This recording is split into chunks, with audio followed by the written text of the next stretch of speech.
지난 6월 29일에 인천 송도에 국립 세계 문자 박물관이 개관되었다라는 소식을 들었습니다. 여기에 보면 아주 오래전부터 또 현대에 이르기까지 인류의 역사 가운데 여러 가지 그 진귀한 그런 문자의 자료들이 전시가 되어 있다라고 그렇게 하였습니다. 여러 가지 물건들이 이제 전시가 되어 있겠죠. 그 중에서 눈에 띄는 것들이 좀 있었는데요. 먼저는 서양의 최초의 금속 활자본이라고도 할 수 있는 그 구텐베르크의 성경이 있습니다. 그 성경 중에 여호수아서가 여기에 지금 소장되어 있어서 전시가 되어 있다고 합니다. 그리고 마틴 루터가 라틴어 성경을 독일어로 번역을 했었는데 그 성경의 구약 성경 비텐베르크 성경이라고 하는데 비텐베르크 구약 성경이 초판이 여기에 또 전시가 되어 있다고 합니다. 많은 자료들이 전시가 되어 있는데 그 중에서 또한 귀중하게 여겨지는 자료가 바로 이 자료입니다. 이것은 아카드어로 쓰여 있는 기원전 한 1600 또 많게 잡으면 2000년 정도가 되는 아카드어로 써진 점토 위에 쓴 그런 글입니다. 이것을 아트라하시스 서사시라고 하는데요.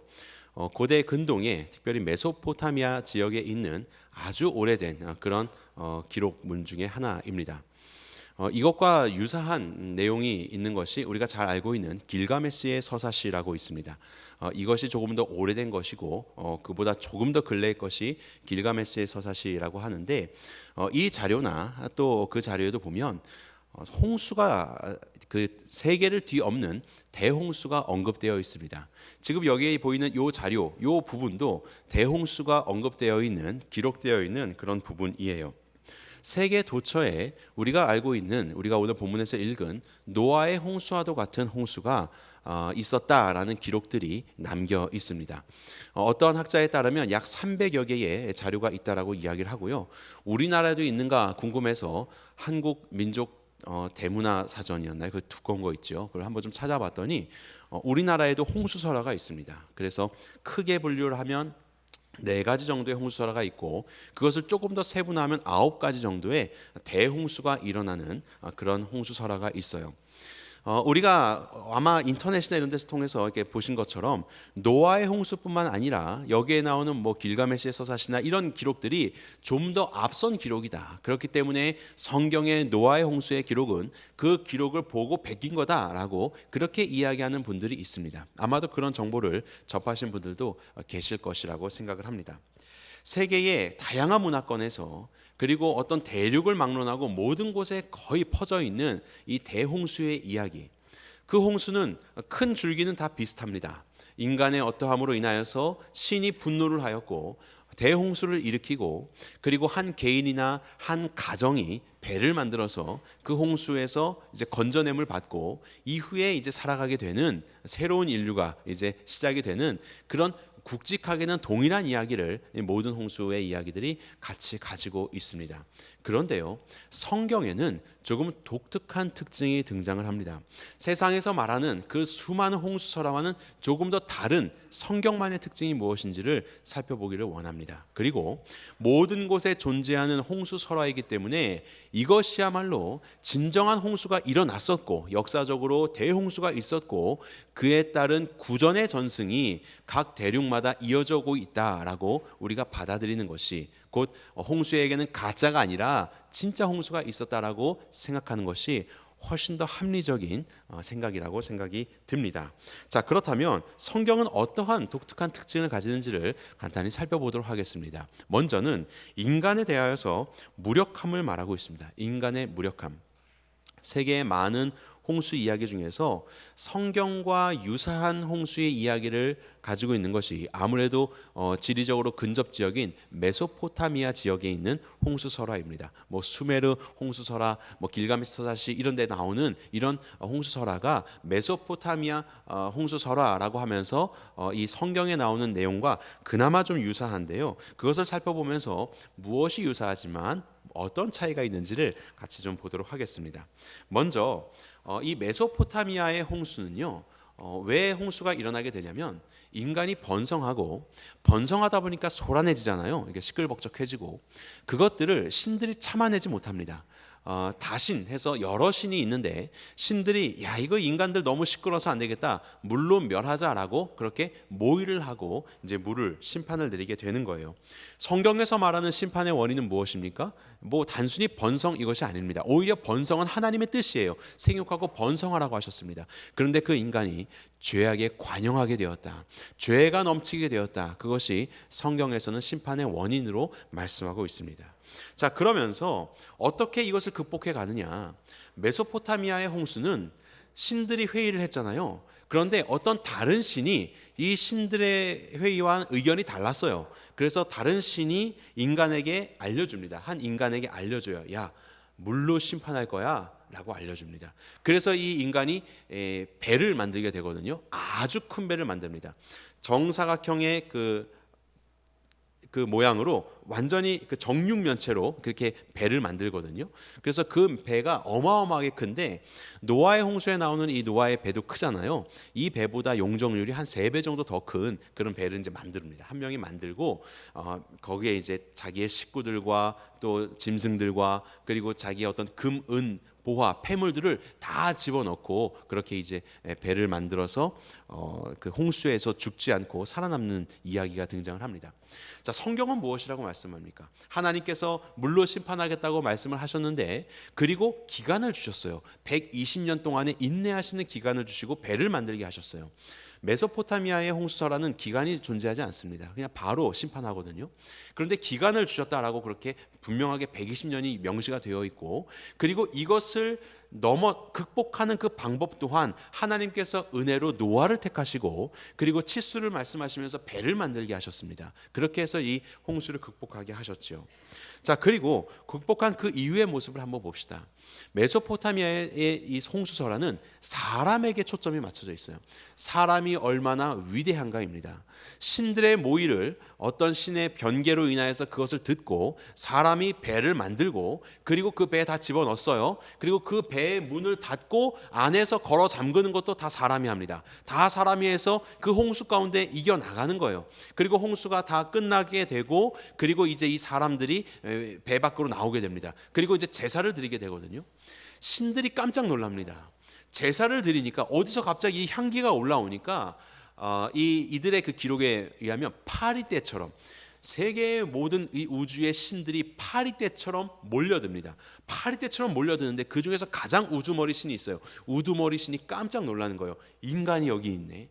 인간이 어떻게 살아남았지? 해서 깜짝 놀랍니다. 그러면서 이 인간의 위대함이 드러나게 되고 그리고 그 제사를 흠양한 신들이 인간에게 영원을 살 수 있는 불멸성을 허락하세요. 그 한 명의 인간에게. 그래서 이 인간이 마치 신적인 존재처럼 되어버리는, 그러면서 이제 이 홍수의 설화가 마무리가 됩니다.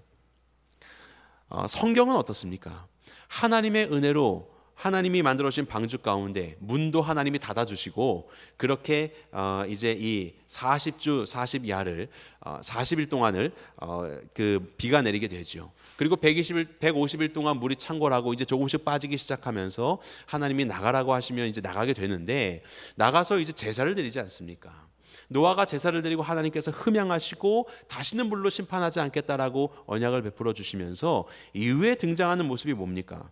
노아가 술 취해서 실수를 범하는 거예요.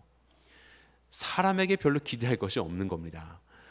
사람의 죄악으로 인해서 심판을 말씀하셨고 그것을 이겨내는 방법 또한 사람에게 다 말씀하셔서 은혜로 택한 사람으로 인하여서 구원 얻게 하셨고 그 방주를 지켜주셨고 그리고 그 이후에 사람의 연약한 모습들이 그대로 드러나는 인간의 영웅을 말하지 않고 죄악된 인간, 무력한 인간을 말하고 있는 것이 바로 성경의 기술입니다.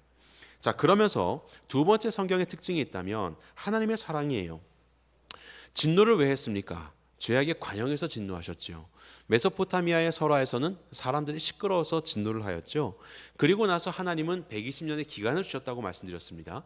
그 다음에 이제 물이 창궐하기 시작하는데 이 메소포타미아의 홍수 설화에서는 바람과 물이 너무나도 거세서 신들이 이것을 제어를 못해요. 너무 거세서 그 수많은 신들이 제어를 못하는데 성경을 보면 하나님은 완전히 다 제어하시죠.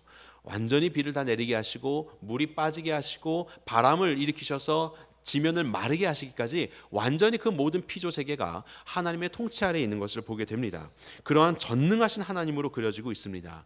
자, 그러면서 그 이후에도요, 언약을 세우실 때에 이 메소포타미아는 깜짝 놀라잖아요. 사람이 왜 있지? 막 깜짝 놀라서 파리떼처럼 몰려들고 뭐 그런 이제 신들의 무능한 모습을 보여준다면, 하나님께서는 제사를 흠양하시면서 내가 이제 이 세상을 이렇게 다스리겠다라고 하는 하나님의 어떤 질서와 또 약속을 주시는 그런 하나님의 모습으로 등장을 하고 있습니다.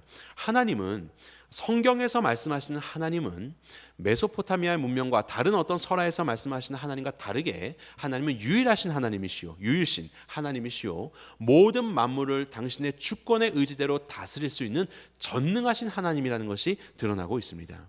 그리고 그 하나님은 매우 도덕적이시고 또 매우 하나님 안에서의 그 질서를 지키시는 하나님으로 그렇게 그려지고 있어요. 자, 그런데 여기에서 그치는 것이 아닙니다. 정말로 성경의 독특하고 놀라운 점은 무엇입니까? 사람이 세상에서 말하는 것과는 다르게 어떠한 가능성을 가지고 있는 존재, 유력한 존재가 아니라 죄인이라고 말씀을 드렸죠. 사람이 무력한 존재라는 것을 성경은 말씀하고 있습니다. 바로 이러한 존재에 대해서 이 다른 설화들에서 이야기하는 무능한 신이 아니라 정말로 유일하시며 완전하시고 전능하신 하나님이라는 신이, 하나님이 이 무능한 죄인인 인간을 사랑하신다, 이것입니다. 이것이 성경의 놀라운 독특성이에요. 사랑받을 만한 자를 사랑하시는 것이 아니라 그 전능하신 하나님께서, 모든 것을 다스리신 하나님께서 이 죄악에 빠지고 무력한 인간을 사랑하신다. 그것이 바로 성경의 독특함입니다. 6장 6절 말씀 보겠습니다. 땅에 사람 지으셨음을 한탄하사 마음에 근심하셨다. 여기서 근심하다라는 것은 여인에게 하나님께서 말씀하셨죠. 너는 아이를 낳을 때 수고하여야 해산하게 될 것이다, 이런 말씀하시잖아요. 해산의 고통, 가장 큰 고통 중에 하나라고 말할 수 있는 이 해산의 고통을 해야 생명을 얻게 될 것이다. 여기서 말하는 그 수고하여야가 여기에 근심하다랑 동일한 단어를 쓰고 있습니다. 하나님께서 인간을 향하여서 근심하고 계시는 거예요. 생명을 낳기 위해서 해산하는 고통을 갖는 것처럼 하나님이 인간들을 위해서, 이 죄인된 인간들을 위해서 해산하는 고통을 지금 가지고 계신다는 거예요. 이것이 얼마나 이상한 일입니까? 우리는 고통을 왜 받습니까? 우리가 고통을 겪는 이유는, 우리가 아픔을 겪는 이유는 우리가 무력해서예요. 우리가 알 수 없어서예요. 우리가 그것을 이겨나갈 수 없기 때문에 우리는 고통과 아픔과 슬픔 속에 있는 존재들이에요. 그런데 하나님은 완전하신 분이시잖아요. 전지전능하신 분이시잖아요. 그런데 그분이 왜 이 고통을 당하셔야 되는 겁니까? 그런데 왜 우리 하나님이 이 해산의 고통을, 그 극심한 고통을 죄인들 위해서 당하셔야 되는 것이죠? 죄인을 사랑하니까. 이 죄인을 사랑하셔서 구원하기를 원하시고 자유함 가운데 하나님과의 사랑의 관계를 누리기를 원하시기 때문에 이 죄인을 멸하지 않으시고 죄인을 구원하시기 위해서 슬픔과 아픔과 애통함을 겪고 계시는 우리 하나님이십니다. 우리가 용서받은 탕자를 이야기할 때 어떻게 용서받은 탕자의 심정이 우리 안에 깃들 수 있습니까? 이것은 배운다고 됩니까? 그렇지 않습니다. 우리를 향한 하나님의 이 애통하는 마음을 알 때에, 우리를 향한 이 하나님의 놀라운 사랑을 우리가 만날 때에 비로소 우리는 용서받은 탕자의 심정을 가질 수 있게 되는 거예요. 누가복음 15장에 보면 탕자가 돌아오는데 아직도 상고가 먼데 먼저 발견하시고 아버지께서 그를 보고 측은히 여겨서 달려와 목을 안고 입을 맞추는 아버지의 모습이 보여지고 있습니다. 그 아들을 보시면서 측은히 여기셨다. 이 측은히 여겼다는 말이 무슨 말입니까? 창자가 끊어질 듯한 고통을 가지셨다는 뜻이에요. 창자가 끊어지는 고통, 해산하는 고통을, 그 아픔을 가지시며 우리 인간을 사랑하셨던 하나님의 마음이 누가복음 15장에도 그대로 계시가 되어 있는 것이죠. 바로 이렇게 나를 살리시기 위해서 사랑하시는 하나님의 애통하는 마음, 그 고통을 우리가 만날 때에 우리는 비로소 하나님 앞에 용서받은 탕자의 심정을 가진 하나님의 자녀가 되는 것이지요. 세상의 전승들은요, 복잡하고 세상의 전승들은 굉장히 자극적입니다. 그런 변기한 신들, 어떤 음란한 신들, 사람의 모습들이요. 하지만 성경은 그렇지 않습니다. 성경은 일관적이고 합리적이고 고상하고 고결한 이야기로 차 있습니다. 죄인인 나를 향한 전능하신 하나님의 심정, 죄인인 이 세상을 향한 하나님의 사랑, 그 하나님의 사랑의 이야기로 가득 차 있는 것이 우리에게 주신 이 성경의 이야기예요. 황폐한 광야 같은 우리의 심령 가운데 하나님께서 생명의 싹을 트기 위해서 어떠한 고통으로 인내하고 계시는가, 그것이 우리가 가진 이 말씀입니다. 이런 하나님의 심정을 만나는 여러분 되시기를 주님의 이름으로 축원합니다. 하나님의 심정을 만나십시오. 자, 이런 하나님의 심정 앞에 우리의 선택은 두 가지가 있습니다. 성경은 그것을 라멕이라는 동명이인의 말들을 통하여서 우리에게 보여줍니다. 먼저는 첫 번째 라멕입니다. 이 사람이 이런 이야기를 해요. 라멕이 아내들에게 이르되 라고 하면서 내 말을 들으라. 나의 상처로 말미암아 내가 사람을 죽였고 나의 상함으로 말미암아 소년을 죽였다. 가인을 위하여서는 벌이 7배, 나 라멕을 위해서는 벌이 70배여야 한다라고 그렇게 말합니다. 여기서 이 라멕은 가인의 후손입니다. 우리가 지난주에 가인을 살펴보았죠. 가인의 후손 중에 라멕이라는 사람이 등장해서 이와 같은 이야기를 하고 있어요. 죄가 더욱더 극심해지고 있습니다. 아담은 죄를 짓고 두려워서 수치 가운데 숨었지만 가인은 죄를 짓고 어떻게 했습니까? 거짓말을 했지요. 그리고 내가 양치는 자입니까? 나 목자 아니에요. 하나님 똑바로 아세요. 대립을 하는 모습을 보여주고 있습니다. 그리고 이제는 그의 후손인 라멕은요, 오히려 죄를 자랑하고 있습니다. 교만 가운데 죄를 옳다고 여기면서 자랑하고 있는 모습을 보여주고 있어요. 자, 여기 봅시다. 여기 보면 아내들에게 이르되, 아내가 2명입니다. 하나님은 한 남자와 한 여자를 말씀하셨거든요. 일부 일처. 그런데 일부 다처를 처음으로 그것을 취하고 있는 자가 바로 라멕이에요. 하나님의 말씀을 어기고 결혼의 질서를 파괴하고 있습니다. 자, 그러면서 내 상처, 내 상함으로 인해서 소년을 죽였다, 이렇게 합니다. 여기서 나오는 이 상처라는 건 큰 상처 아니에요. 이것은 타박상, 멍, 이런 것들을 말하는 아주 가벼운 상처입니다. 이 가벼운 상처 때문에 무엇을 했다고요? 소년을 죽였다. 여기서 소년을 말하는 것은 나에게 어떠한 큰 해를 입힐 수 없는 연약한 자를 뜻하는 거예요. 이런 연약한 자임에도 불구하고 잠깐 내게 생채기 같은 멍이 들었다고 해서 이 연약한 자를 어떻게 합니까? 폭력으로 억압하고 심지어는 살인을 저질렀다. 그리고 이것을 어떻게 하고 있어요? 자랑처럼 말하고 있는 겁니다. 자랑처럼. 자신의 악행을 자랑하고 자신의 살인을 정당화하고 하나님의 이름을 빌어서, 가인에게 주셨던 하나님의 이 말씀을 빌어서 하나님의 이름을 빌어 오히려 하나님의 형상을 가진 자들을 억압하는 그러한 가인의 모습을 보이고 있어요. 그러면서 상대를 저주하며 자신의 명성을 추구하려고 하는 그러한 라멕의 모습이 보여지고 있습니다. 타인의 아픔을 공감할 수가 없어요. 내가 착취해서 얻은 것들을 나의 권리와 특권으로 여기는 겁니다. 하나님의 이름을 가지고 하나님의 형상이 다른 사람들을 억압하는 것, 그것을 통해서 자신의 이름을 높이고 자신의 명성을 취하려고 하는 것, 이것이 바로 라멕의 모습이에요. 그런데 이것이 비단 라멕의 모습이겠습니까? 오늘을 살아가는 우리의 모습은 어떻습니까? 오늘날도 조금만 뉴스를 살펴보아도요, 아무 힘도 없는 연약한 이들에 대하여서 조금 힘을 가졌다고 해서 마음대로 폭력을 행하는 사람들이 얼마나 많습니까?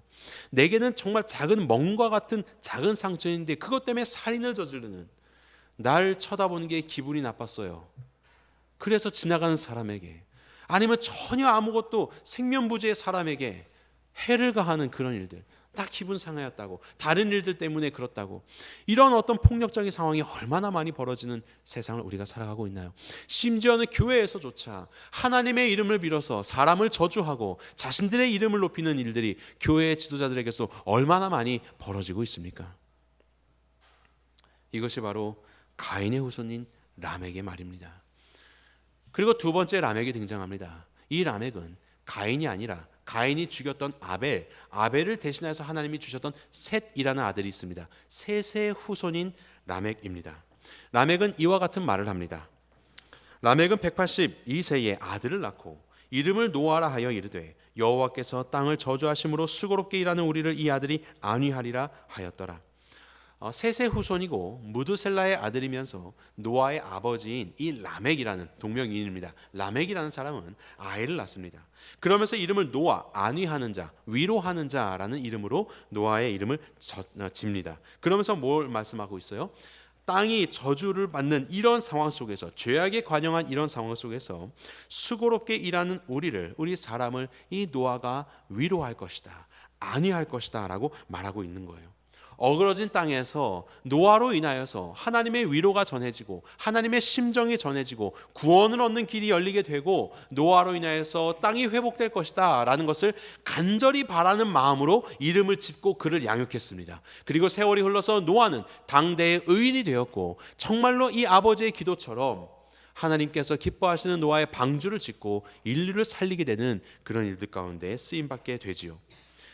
이 두 라멕의 이야기를 한번 보십시오. 한 라멕은 자기의 어떠한 높음과 자기의 명성을 위해서 살았던 자였다면, 다른 라멕은 하나님께서 기뻐하실 일을 위하여서 죄악이 관영된 세상 가운데 위로함을 위하여서 살았었던 자입니다. 우리가 우리의 자녀들에 대해서 기도하고 우리의 교회 학교 아이들을 위해서 기도할 때 우리는 무엇을 기도해야 할까요? 이 친구들이 공부를 최고로 잘하게 해주세요. 이 친구들이 최고로 부자가 되게 해주세요. 이 친구들이 세상에 최고로 이름나게 해주세요. 이렇게 기도하겠습니까? 공부 잘하고 돈 많이 벌고 유명한 사람 요즘에 있더라고요. 일타 강사, 공부도 잘하셨는데 돈도 많이 버시고 아주 유명하시죠. 뭐 강사가 나쁜 것이냐, 그런 것은 아니지만요, 요즘에 일타 강사의 호화로운 생활 때문에 뉴스에서 여러 가지 기사들이 오르내리고 있는 것들을 좀 보게 되는데요, 그들에게 배움을 받는 학생들, 그들이 무엇을 보고 배울까? 그들의 소망은 무엇일까? 나는 어떠한 사람이 돼야지라는 것을 생각하며 배우게 될까? 비슷한 시기에 나왔던 또 다른 기사를 보았습니다. 어떤 한 학교의 선생님이었는데 너무나도 유명하고 잘 가르치는 선생님이어서 일선의 학원들이 수백억의 그 연봉을 제안하면서 스카웃을 하려고 했어요. 그런데 이 선생님이 나는 내가 있어야 할 자리는 학교입니다 라고 하면서 강사가 하지 못하는 교사의 역할들이 있지 않습니까? 그래서 그냥 교사 월급 받으면서 학교에 남아있게 되었다라는 그런 기사를 본 적도 있습니다. 뭐 교사나 강사나 각자에게 주어진 역할이 있습니다.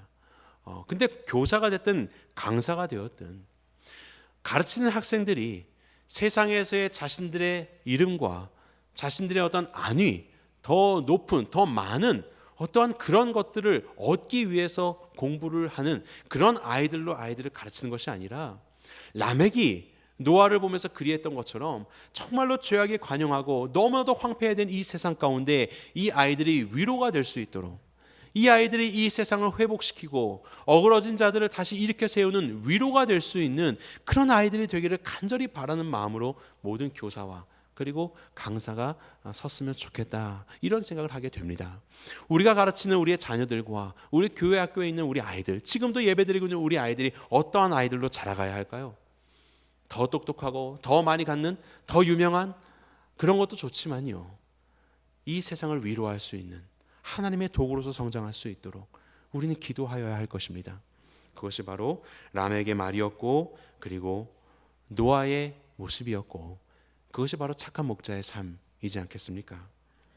바로 이러한 삶 속에서 사탄은요, 할 수만 있으면 우리들을 미혹하여서 그 길을 떠나게 하려고 해요. 그래서 셋의 후손인 라멕의 그 삶이 아니라 가인의 후손인 라멕의 삶을 살도록 할 수만 있으면 우리를 넘어뜨리려고 합니다. 그래서 에덴 밖에서의 사탄의 전략이 있다면 그것은 바로 타협입니다. 타협하게 하는 것이요, 사람의 아들과 하나님의 아들과 사람의 딸이 등장을 합니다. 성경에 나오는 이 하나님의 아들은 셋의 후손들이에요. 셋의 후손에서 에노스가 등장하고, 에노스 때의 사람들이 하나님의 이름을 불렀거든요. 곧 셋의 후손들은 하나님을 경외하는 자, 하나님을 신앙하는 자라는 뜻인데, 바로 그러한 셋의 후손들, 하나님의 아들들과 그리고 사람의 딸들, 이것은 가인의 후손들을 말하고 있습니다. 사람의 딸들로 인한 셋의 후손들의 타락의 이야기가 말씀에 등장을 합니다. 자, 6장 2절을 보면 하나님의 아들들이, 셋의 후손들이 사람의 딸들의 아름다움을 보고 자기들이 좋아하는 모든 여자를 아내로 삼은지라, 이렇게 말씀합니다. 그들의 아름다움을 보았다. 이 보았다는 흘겨보는 것이 아니고 집중해서 보는 겁니다. 집중해서 보는 거예요.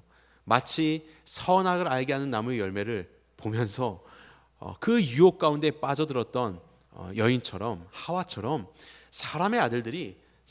하나님의 아들들이 사람의 딸들의 아름다움을 보고 계속 보고 있는 겁니다. 그러면서 그들을 모든 여자를 아내로 삼았다. 여기서 말하는 모든이라는 것은 일부 다처를 말합니다. 일부 다처. 내가 원하는 모든 여인들을 취하여서 결혼을 하였다라는 그런 의미를 가지고 있는 거예요. 스스로 그 아름다움을 판단하고 그 유혹에 빠져서 하나님이 세우신 가정의 질서를 파괴하는 그런 모습들을 하나님의 아들들이, 셋의 자손들이 범하고 있는 것이에요. 바로 이와 같이 에덴 밖을 떠나 있는 우리들에게 사탄이 행하는 것은 바로 타협입니다. 타협하라고, 좋아 보이는 것들을 우리에게 부추겨 일으켜서 마땅히 걸어가야 할 길을 가지 못하도록 하는 것이 사탄의 전략이에요. 하나님은 그래서 이스라엘 백성들을 택하실 때부터 계속해서 타협하지 않도록 그들에게 말씀하시죠. 가나안 땅에 들어갔을 때, 전쟁을 할 때 그들의 가진 것들을 다 침멸하여라라고 말씀하십니다. 조금이라도 남겨두지 말라고 말씀하세요. 왜 그렇습니까?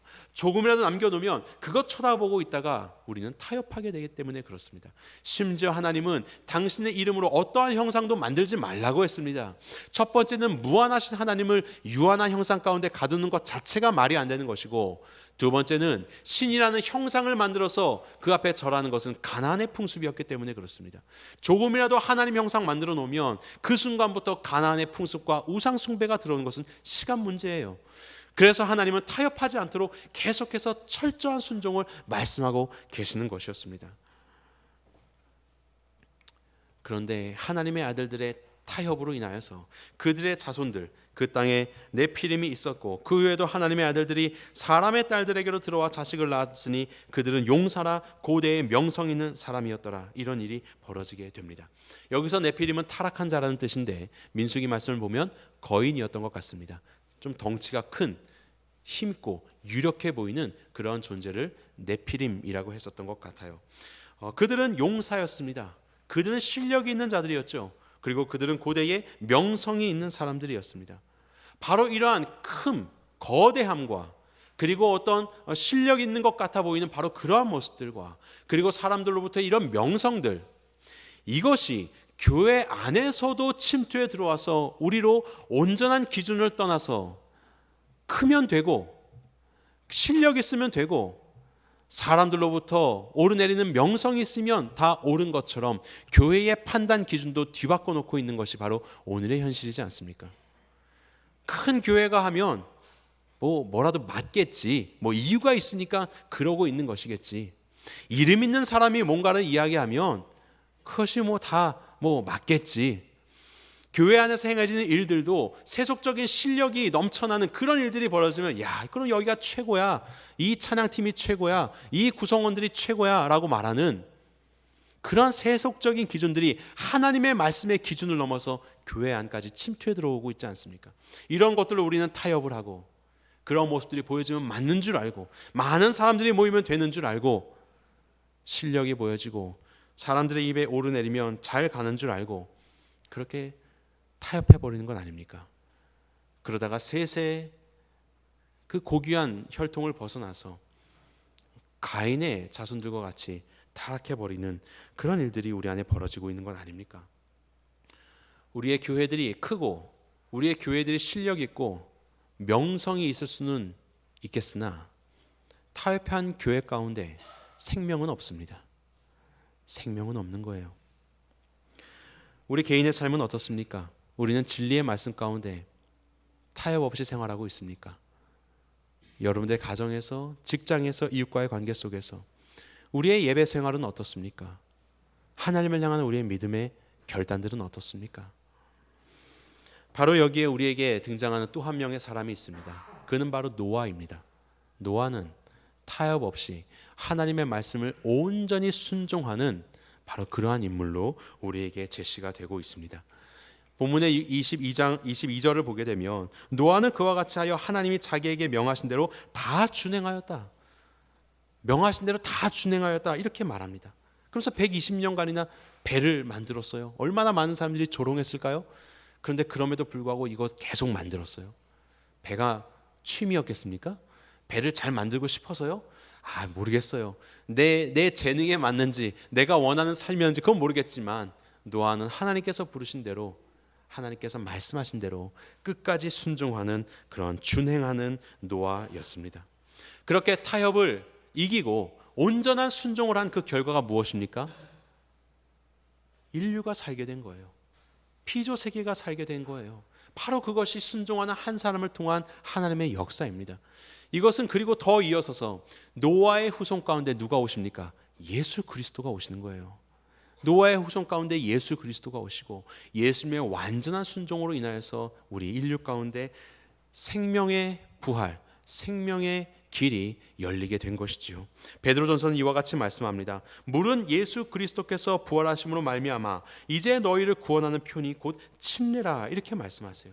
노아의 날 방주에 세상을 창궐하였던 그 물, 하지만 그 물의 죽음은 세상을 심판하였지만 예수 그리스도는 생명의 부활로 사셨고 세상의 물이 범접할 수 없는 방주이신 예수님은 그 사망의 권세 위에 사셨고 누구든지 예수 그리스도를 믿는 자는 주님 안에 거함으로 말미암아 세상의 사망이 그를 엄습할 수 없다는 것을 말씀하고 계시는 겁니다. 우리가 이것을 보여주는 것으로 침례를 행하였지요. 침례를 통해서 모든 우리의 모습들이 물에 잠기지만, 우리의 모든 죄악된 모습들이 죽었지만 우리는 예수님과 함께 이 사망 권세를 이기고 다시 사는 새로운 생명을 부여받은 자가 되었다. 우리는 이것을 고백하고 있지 않습니까? 이것이 어떻게 가능하게 된 일이에요? 예수님의 온전하신 순종 때문에, 노아의 온전한 순종 때문에 우리 가운데 허락하신 주의 생명의 역사입니다. 이것이 바로 순종하는 한 사람을 통하여서 하나님께서 이루어내시는 주님의 일들이에요. 비록 세상에서 우리가 실력이 미천할 수도 있고 세상 가운데 우리의 이름이 나지 않을 수도 있지만 하나님이 주신 이 말씀을 붙잡고 사람들을 위로하고 그들 가운데 예수 그리스도를 증거하고 하나님이 주신 말씀을 붙잡고 우리의 신앙생활을 하며 살아갈 때 하나님은 우리의 삶을 통하여서 생명의 역사를 나타내 주실 것입니다. 참 이 삶은 그렇게 매력적이지 않을 수도 있습니다. 왜냐하면 아무도 이것을 기억하지 않고 조롱하기 때문에 그렇죠. 하지만 그런 우리에게 하나님은 이러한 약속을 하십니다. 자, 이 노아의 홍수의 이야기는요, 좀 본문이 깁니다. 6장부터 9장까지 이렇게 있거든요. 근데 이것은 어떤 일관적인 흐름과 구조를 가지고 있습니다. 잠깐 살펴보겠습니다. 먼저 6장을 보면 세상의 패역함을 말씀하고 계시죠. 마지막 때 되면 이제 새로운 세상이 열리게 되면서 언약을 주시는 것을 보게 됩니다. 자, 그 다음에 두 번째로는 하나님께서 멸하기로 결심하셨어요. 그런데 저 끝에 보면 질서를 보존하고 이제 물로 멸하지 않겠다, 이런 말씀을 하시지 않습니까? 그리고 하나님은 결정하시고 이제 방주를 말씀하시고 방주로 들어가라고 하셨습니다. 그리고 이제 끝에 보면 방주에서 나오는 일이 있지요. 그리고 방주로 들어갔더니 비가 내리고 불어나는 물이 있고 홍수가 시작되게 돼요. 그리고 이제 시간이 흐르면서 물은 줄어들게 되고 땅이 마르게 됩니다. 이것이 마치 잘 짜여진 구조처럼 이 6장과 9장에서 이렇게 등장을 하고 있습니다. 다르지만 똑같잖아요. 같은 이야기를 지금 하고 있는 겁니다. 그러면서 가장 가운데에 무슨 말씀이 있느냐? 그 말씀은 바로 하나님께서 노아를 기억하셨다, 이 말입니다. 하나님이 노아를 기억하셨다. 하나님이 죄악 속에 관영한 이 세상 속에서 노아를 기억하시고 그를 의인으로 칭해 주시며 그에게 은혜를 주셨고, 그리고 세상이 물로 심판당하는 그 속에서도 노아를 기억하셨다.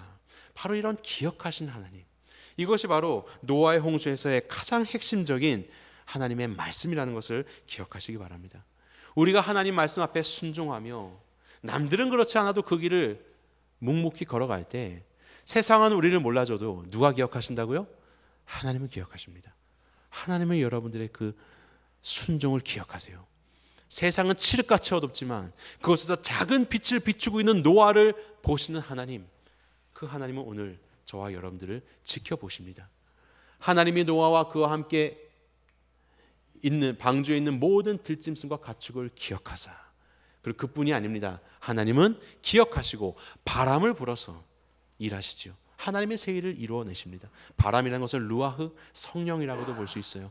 우리가 묵묵히 하나님의 말씀을 순종하며 다 준행하며 살아갈 때 하나님은 우리의 삶을 기억하실 뿐만이 아니라 우리의 삶 가운데 성령 하나님으로 새로운 역사를 이루어 가신다. 하나님의 생명의 역사를 이루어 가신다. 그것이 바로 하나님의 약속입니다. 하나님은 우리에게 말씀하고 계십니다. 타협하지 말라고요. 그리고 온전히 순종하라고 말씀하십니다. 이것은 독불장군대라 이런 이야기 아닙니다. 하나님의 마음과 하나님의 기쁨이 우리의 기준이 되어서 하나님의 말씀을 잘 따르는 삶을 살고 그것으로 인해서 때로는 양보하고 때로는 고집을 가지며 그렇게 하나님의 만족을 위해서 살아가는 것. 사람들의 평판과 사람들의 인기가 아니라 하나님의 만족을 위해서 살아가는 삶, 바로 그 삶을 우리에게 살라고 말씀하십니다. 하나님은 한 사람을 택하셔서 그를 통하여서 하나님의 놀라운 역사를 이루어 가세요.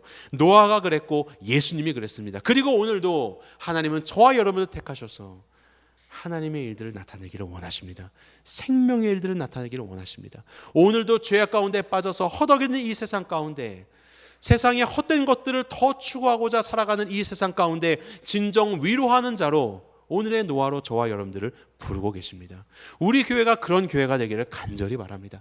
세상에서 볼 때 별로 볼 것 없어도 정말로 생명이 있는 교회가 되고 이 교회가 이 어두운 세상 가운데 밝은 빛을 비추는 교회가 되고 저 대전 한 구석에 있는 교회가 얼마나 되겠어? 그럴 수도 있지요. 하지만 하나님은 보십니다. 하나님은 기억하십니다. 그리고 하나님께 온전히 순종하는 바로 그 자들을 통하여서 하나님의 성령의 역사 가운데 생명의 역사를 이뤄내실 줄 믿습니다. 이 귀한 일들 가운데 타협치 마시고 하나님의 말씀 앞에 온전히 순종하시는 우리 모두가 되기를 주님의 이름으로 축원합니다.